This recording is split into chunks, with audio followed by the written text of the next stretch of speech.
Hello, जय हिंद दोस्तों। फिर से आप सभी का एक बार हमारे यूट्यूब चैनल रेजल क्लासेस में स्वागत है। दोस्तों, आज की इस वीडियो में हम लोग लोकसभा और राज्यसभा के बारे में कुछ डिफरेंट को देखेंगे। तो आइए शुरुआत करते हैं आज की इस वीडियो की। दोस्तों, लोकसभा की चर्चा अनुच्छेद 81 में है। लोकसभा की चर्चा किस अनुच्छेद में है? तो अनुच्छेद 81 में है। लोकसभा का सदस्य बनने के लिए दोस्तों कम से कम जो है आपकी उम्र जो है 25 वर्ष होना चाहिए। लोकसभा की जो है सदस्य बनने के लिए कम से कम 25 वर्ष का होना चाहिए। लोकसभा को जो है दोस्तों जनता का सदन कहते हैं, क्योंकि लोकसभा का जो भी सदस्य मतलब निर्वाचित होता है वो जनता के द्वारा चुना जाता है, इसलिए जो है इसे जनता का सदन कहा जाता है। इसे युवा का सदन कहते हैं।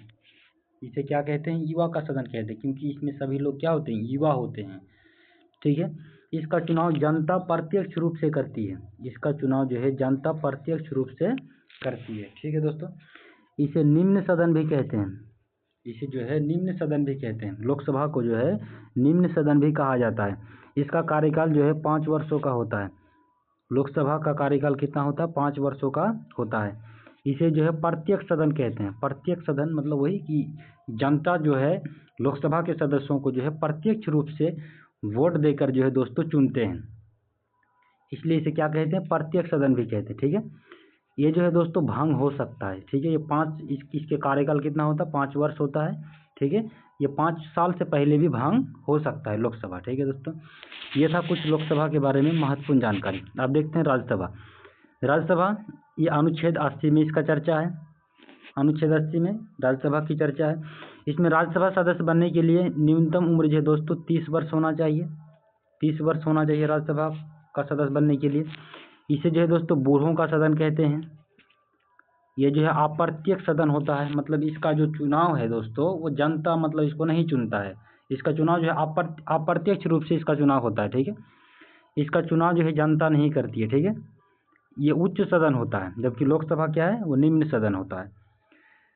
सदस्यों का कार्यकाल 6 वर्षों का होता है। इसके सदस्यों का कार्यकाल कितना होता है? 6 वर्षों का होता है। ये जो है दोस्तों ये एक अस्थाई सदन है। ये जो है कभी भी भंग नहीं हो सकते हैं। ये राज्यसभा जो है दोस्तों कभी भी भंग नहीं हो सकते हैं। आइए आगे देखते हैं।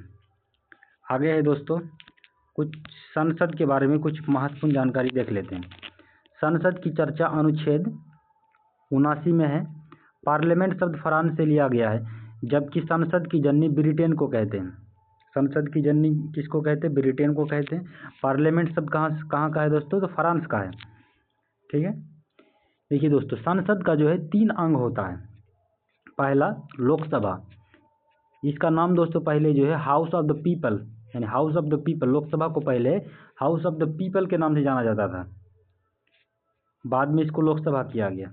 दूसरा है राज्यसभा, काउंसिल ऑफ स्टेट, और एक राष्ट्रपति यानी प्रेसिडेंट। तो संसद की कितने 3 अंग होते हैं? लोकसभा, राज्यसभा और राष्ट्रपति।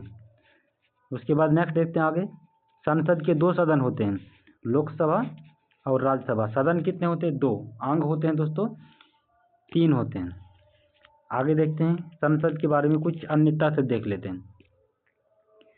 संसद किसी अंतर्राष्ट्रीय संधि या समझौते को किसी राज्य में लागू कर सकती है बिना उस राज्य की अनुमति के। यानी कोई जो अंतर्राष्ट्रीय समझौता हुआ है तो संसद जो है किसी भी राज्य में लागू कर सकता है।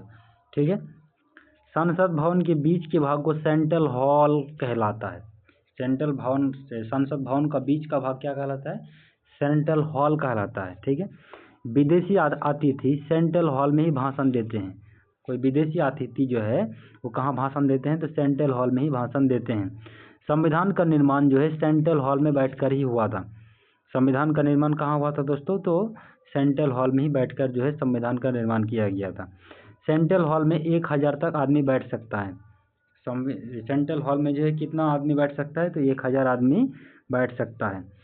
संसद के 2 सदन होते हैं, एक लोकसभा और एक राज्यसभा।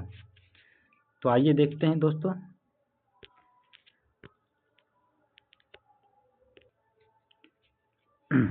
देखते हैं दोस्तों राज्यसभा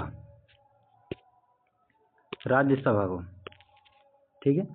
देखिए राज्यसभा की चर्चा अनुच्छेद 80 में है। इसका विघटन नहीं हो सकता है। ये जो है दोस्तों कभी भी भंग इसका नहीं हो सकता है, ठीक है। जिस कारण इसे अस्थाई या उच्च सदन भी कहते हैं। राज्यसभा जो है ये कभी भी भंग नहीं हो सकता, पहला चीज़। जिस कारण जो है इसे अस्थाई सदन कहते हैं, मतलब ये हमेशा रहेगा। लोकसभा तो भंग हो सकता है लेकिन राज्यसभा भंग नहीं हो सकता है। और इसे क्या कहते हैं, उच्च सदन कहते हैं। इसके निर्वाचन में जनता भाग नहीं लेती है, अतः इसे अप्रत्यक्ष सदन कहते हैं। इसमें मंत्रिमंडल नहीं बैठते हैं, इसमें जो है मंत्रिमंडल जो है नहीं बैठते हैं। ना ही इसके बहुमत के आधार पर पीएम बनते हैं, ना ही इसमें मंत्रिमंडल बैठेगा और ना ही इसके आधार पर जो है दोस्तों पीएम बनेगा। इसे जो है द्वितीय सदन कहते हैं, ठीक है। राज्यसभा को क्या कहते हैं, द्वितीय सदन कहते हैं। किसी भी राज्य का व्यक्ति किसी भी राज्य से राज्यसभा का चुनाव लड़ सकता है। किसी भी राज्य का कोई व्यक्ति है तो वो कोई दूसरा राज्य में भी क्या कर सकता है, राज्यसभा का चुनाव लड़ सकता है। अनुच्छेद 80 के क के तहत राष्ट्रपति इसके तहत जो है 12 सदस्यों को मनोनीत करते हैं। और राष्ट्रपति जो है अनुच्छेद 80 के क के तहत जो है 12 सदस्यों को क्या करते हैं, मनोनीत करते हैं।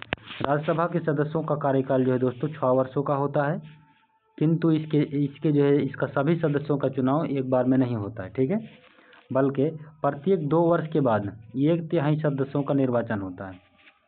पहली चीज़, इनके सदस्यों का चुनाव का कार्यकाल कितना, मतलब सदस्यों का कार्यकाल कितना होता है, तो 6 वर्ष होता है। लेकिन इन सभी का जो है एक बार में चुनाव नहीं होता है, 2 वर्ष के बाद जो है दोस्तों इनका चुनाव होता है। पर 2 वर्ष के बाद जो है बाद 1/3 सदस्यों का जो है निर्वाचन होता है, ठीक है। यानी राज्यसभा में सदस्यों का कार्यकाल कितना 6 वर्ष होता है और 2 वर्ष के बाद जो है दोस्तों 1/3 लोगों का चुनाव होता है, ठीक है। आइए देखते हैं दोस्तों, आगे राज्यसभा से संबंधित कुछ अन्य तथ्य को देख लेते हैं। राज्यसभा से संबंधित कुछ अन्य तथ्य। राज्यसभा में अधिकतम जो है 250 सदस्य हो सकते हैं, किंतु वर्तमान में 245 सदस्य का चुनाव होता है, ठीक है। अधिकतम कितना हो सकता है राज्यसभा का सदस्य, 250, लेकिन वर्तमान में कितना है, 245। 245 में से 12 जो है राष्ट्रपति मनोनीत करते हैं, ठीक है। राज्यसभा का गठन जो है 3 अप्रैल 1952 को हुई थी। इसका नाम जो है काउंसिल ऑफ स्टेट था। पहले जो इसका नाम क्या था, काउंसिल ऑफ स्टेट था। इसका गठन कब हुआ, 3 अप्रैल 1952 को। 3 अगस्त 1954 को इसका नाम राज्यसभा कर दिया गया। 23 अगस्त 1954 को इसका नाम क्या कर दिया गया था दोस्तों, तो राज्यसभा कर दिया गया। राज्यसभा को शिक्षित तथा बूढ़ों का सदन भी कहते हैं।